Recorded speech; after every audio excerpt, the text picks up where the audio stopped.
तो इस लेक्चर में हम एक मेंसुरेशन की प्रॉब्लम देखेंगे। तो स्टार्ट करते हैं।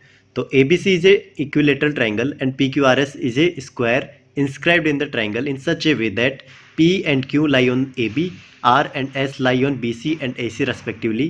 What is the value of RC upon में RB? ठीक है, तो यहाँ पर फिगर देखो, इसमें मेरे पास एक इक्विलेटरल ट्राइंगल गिवन है ABC एंड एक स्क्वायर गिवन है इसके अंदर PQRS। और अब हमें बताना क्या है इसमें कि ये जो RC है ना, लेट से ये x1 है एंड RB क्या है मेरे पास x2 है। ठीक है, तो x1 अपॉन में x2 इसका रेशियो हमें यहाँ पर फाइंड आउट करना है। तो ये वैल्यू हमें फाइंड आउट करनी है यहाँ पर। तो देखते हैं इसे करेंगे कैसे। तो यहाँ पर इसने बोला है कि ये जो ए बी सी है ना, एक इक्विलेटरल ट्राइंगल है, तो इस केस में ये एंगल कितना होगा 60 डिग्री, ये एंगल कितना होगा मेरे पास 60 डिग्री एंड ये एंगल क्या होगा मेरे पास 60 डिग्री। और यहाँ पर पी क्यू आर एस ये मेरे पास क्या है स्क्वायर है, तो लेट्स से स्क्वायर की साइड क्या है मेरे पास ए है। ठीक है, अब ये दोनों मेरे पास स्क्वायर है, तो इस केस में जो पी क्यू होगा ना वो आर एस के पैरेलल होगा, तो ये जो आर एस है ये पी क्यू के पैरेलल होगा। अगर ये आर एस पी क्यू के पैरेलल है तो ए बी लाइन के पैरेलल भी होगा। क्यों? क्योंकि जो ए बी लाइन है ना, जो लाइन है ए बी, मैं लाइन बोल रहा हूँ यहाँ पर, ये जो ए बी लाइन है उसका पार्ट, सॉरी हाँ, ये जो लाइन है जो ए बी है ना लाइन, इसका पार्ट पी क्यू है। ठीक है, तो पी क्यू अगर पैरेलल होगा तो उस केस में जो ए बी होगी ना वो भी इसके पैरेलल होगा। ठीक है, तो ये दोनों मेरे पास पैरेलल है, तो दो लाइन पैरेलल है, उस केस में ये जो मेरे पास करस्पॉन्डिंग एंगल होते हैं ना, ये मेरे पास क्या होते हैं इक्वल होते हैं। तो इस केस में ये 60 डिग्री है, तो ये भी कितना होगा 60 डिग्री, और ये भी कितना होगा मेरे पास 60 डिग्री। ठीक है, तो ये जो ऊपर वाला ट्राइंगल बनाया है कौन सा, आर एस सी, ये भी क्या है एक इक्विलेटरल ट्राइंगल है मेरे पास।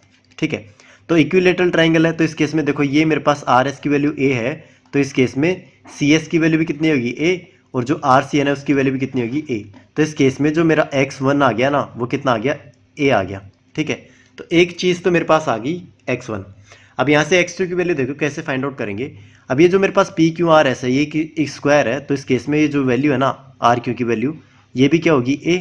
ठीक है, तब यहाँ पर देखो एक ट्राइंगल है मेरे पास, और ये लेंथ कितनी है ए, ये 90 डिग्री का एंगल है, और ये एंगल कितना है मेरे पास 60 डिग्री। तो ये जो परपेंडिकुलर होगी इसके एंगल के सामने, ये कितनी होगी हाइपोटेनस। तो यहाँ से देखो जो परपेंडिकुलर एंड हाइपोटेनस है उनके अंदर रिलेशन कौन बताता है, वो साइन बताता है। तो साइन 60 इक्वल्स टू ये होगा परपेंडिकुलर ए अपॉन में जो एच है मेरे पास एच। यहाँ से मैं साइन 60 की वैल्यू पुट कर सकता हूँ, तो ये कितनी होगी √3/2 इक्वल्स टू ए अपॉन में एच। एच की वैल्यू मेरे पास कितनी है, यही तो एच, तो इसको मैं x2 पुट कर सकता हूँ। तो x2 की वैल्यू कितनी आएगी मेरे पास, ये आएगी 2a अपॉन में √3। तो यहाँ से मेरे पास x2 की भी वैल्यू आ गई, कितनी आ गई 2a अपॉन में √3। अब सिंपली हमें क्या फाइंड आउट करना है यहाँ से, x1 अपॉन में x2, तो ये वैल्यू कितनी होगी मेरे पास, ये होगी a अपॉन में, ये होगा 2a अपॉन में √3। तो a से a गया मेरा, तो ये वैल्यू कितनी आई √3 अपॉन में 2। तो √3 अपॉन में 2 मेरा किस ऑप्शन के अंदर है, ऑप्शन सी। तो ऑप्शन सी मेरा इस केस में राइट आंसर होगा, ऑप्शन सी। Thank you.